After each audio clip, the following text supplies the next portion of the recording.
जय हिंद। इस वीडियो में हम बिहार पुलिस फिजिकल के लिए बहुत ही ज़रूरी जानकारी जानने वाले हैं। तो जितने सारे भी 8415 सीट के कैंडिडेट हैं जो 28 जनवरी से फिजिकल देने वाले हैं, तो वो वीडियो के अंत तक बने रहिएगा, वीडियो को स्किप नहीं कीजिएगा। आइए पहले सवाल पे हम आते हैं कि बोल्ट हाई जंप या टाइगर जंप करने दिया जाएगा या नहीं जाएगा। इस बार आप यही जान लो, ठीक है। तो चूंकि जो पिछले बार एसआई वाला हो रहा था, दरोगा वाला, उसमें 1-2 दिन तो करने दिया गया, उसके बाद मना कर दिया गया। तो बहुत सारा कैंडिडेट पर जो है इसका नेगेटिव इफेक्ट पड़ा था, क्योंकि जितने सारे भी कैंडिडेट बोल्ट का ही प्रैक्टिस करके गए थे एसआई वाला में, सबको दिक्कत हो गया था, अधिकांश तक फेल ही हो गए थे, ठीक है। तो इसलिए इसके लिए आप जान लो, कांस्टेबल वाला में आप कोई भी जंप कर सकते हो। पिछले वाले कांस्टेबल वाला में सब कुछ करने दिया गया था, बात समझ लीजिए, ठीक है। इसलिए आप बोल्ट मारते हो, टाइगर मारते हो, बेली मारते हो, कोई भी जंप करते हो हाई जंप, तो आपको कोई भी दिक्कत नहीं है, सब कुछ वहां पे कर सकते हो, कोई दिक्कत नहीं है। लेकिन आपका जो सीजर वाला यानी प्लेन जो होता है वो भी प्रैक्टिस करके रखना है, ठीक है। चलिए अगले सवाल पे आते हैं। उससे पहले आपको बता दें, यदि आप बीपीएससी के लिए तैयारी कर रहे हैं, चाहे वो पीटी हो या मेंस हो, तो अनअकैडमी आपके लिए 67 बीपीएससी पीटी और मेंस के लिए स्पेशल कोर्स लाया हुआ है, जहां पर आपको विशेषज्ञों के द्वारा अच्छी तरीके से आपकी तैयारी को स्ट्रॉन्ग कराया जाता है। तो आपको बस करना इतना है कि अनअकैडमी लर्निंग ऐप का जो लिंक है वो डिस्क्रिप्शन में दिया गया, वहां से आपको डाउनलोड कर लेना है और रेफरल कोड या कूपन कोड के रूप में जीके भी 10 का आपको यूज कर लेना है। तो आपको क्या होगा इससे कि 10% डिस्काउंट मिल जाएगा। और जैसे देख लो, यहाँ पे एक कोर्स है पीटी के लिए, बीपीएससी पीटी के लिए टारगेट 110 प्लस 110 प्लस का टारगेट रखा गया है। तो सभी कैटेगरी का रिजल्ट बन जाएगा। बस आपको करना इतना है, यदि आपका टारगेट बीपीएससी है तो आप कोई भी यहाँ पर प्लस कोर्स ले लो बीपीएससी का, या फिर कोई भी सब्सक्रिप्शन ले लो, आपको 10% का बेनिफिट मिल जाएगा और आपकी तैयारी को भी स्ट्रॉन्ग हो जाएगी। जैसे यहाँ पे मान लो 67 टारगेट 67 प्रीलिम्स है, 90 डेज का क्रैश कोर्स यहाँ पे चालू है, तो आप कोई भी ले सकते हैं। बस आपको करना इतना है मित्र कि आपको ऐप को डाउनलोड करना है और रेफरल कोड के रूप में जीके भी 10 का यूज कर लेना है, तो 10% का डिस्काउंट मिल जाने वाला है, ठीक है। लिंक डिस्क्रिप्शन में दिया गया, उसको डाउनलोड कर लीजिए। आइए अपने वीडियो पे आते हैं। नेक्स्ट जो सवाल है हमारा वो ये है कि हाई जंप में किसी को फेल भी किया जाता है क्या। इतना जान लो आप, क्योंकि आपकी हाई जंप ली जाती है, तो हाई जंप में किसी को फेल भी किया जाता है क्या, उसको हम जान लेते हैं। तो जी हाँ, बिल्कुल फेल किया जाता है। जो भी मिनिमम हाई जंप है, मिनिमम जो है 4 फीट है मेल के लिए, ठीक है, और फीमेल के लिए 3 फीट है। तो मिनिमम जितना है, यदि उतना भी क्वालिफाई नहीं कर पाए कोई कैंडिडेट, तो उसको फेल कर दिया जाता है। रनिंग पास भी है तो भी फेल कर दिया जाता है। इससे कोई मतलब नहीं है कि आपने रनिंग को 4.5 मिनट में पार किया कि 5 मिनट में पार किया, कितने कम समय में भी पार किए हो, लेकिन यदि आपका कहा जब मिनिमम नहीं हो रहा है तो फिर सब कुछ धरा का धरा रह जाएगा, सब कुछ पानी में, ठीक है। तो फेल कर दिया जाता है। अगले आइए आगे सवाल पे, दौड़ के कितनी देर बाद हाई जंप होता है। ये सवाल जो है कमेंट में बहुत बार पूछा गया है, और ये पूछने का जो रीजन है वो ये होता है कि रनिंग के बाद बहुत कैंडिडेट का जो है पैर दर्द करने लगता है, बहुत ज़्यादा दर्द होता है। तो रनिंग के जस्ट बाद जो है हाई जंप नहीं होता है, बहुतों से नहीं होता है, थोड़े से रेस्ट कर लेने के बाद ही हाई जंप होता है। आप लोग बताइए क्या मैं सही बोल रहा हूँ कि नहीं, ठीक है। तो बहुतों का ये होता है कि पैर दर्द रहती है, दौड़ने के बाद पैर दर्द होता है, जिससे हाई जंप सही से नहीं कर पाते हैं। इसलिए ये जानना आपके लिए जरूरी है कि दौड़ के कितनी देर बाद हाई जंप होता है, ताकि आप मोटिवेट हो सके और सही से अपना प्रैक्टिस कर सकते। इतना आप जान लो, जैसे आपकी रनिंग होती है, पूरा शेड्यूल हम बताते हैं। जैसे आपकी रनिंग होती है, यहाँ पे आपने रनिंग कर लिया, ठीक है, यहाँ पे बताता हूँ मैं। जैसे ये आपका ग्राउंड है, ये आपका ग्राउंड है, यहाँ पर आपका बैठने वाला ट्रैक है, और यहाँ से आपकी रनिंग शुरू हुई है यहाँ से, और यहाँ पे जो है बैठने वाला रास्ता दिया होता है कि जैसे आपका लास्ट राउंड होगा आप यहाँ पे आके बैठ जाएंगे, ठीक है।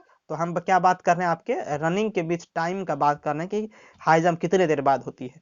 तो जैसे आप यहाँ पे दौड़ेंगे, तो दौड़ने के बाद जब बैठेंगे आप इसमें आकर के, तो यहाँ पे बैठने के लगभग आप इतना जान लो कि लगभग 15 मिनट बाद, 10 से 15 मिनट बाद आपकी रिजल्ट आती है कि कौन कौन कैंडिडेट रनिंग में पास हुआ है, ठीक है। तो सबसे पहले तो आपका जो है रेस्ट यहाँ पे मिल गया 15 मिनट, रेस्ट मिल गया 15 मिनट। उसके बाद फिर आपका जो गोला फेंक होता है, तो उसमें भी मान लो आप लाइन में लगना पड़ जाता है, फिर वहां भी आपका टाइम लग जाता है, लगता है कि नहीं लगता है।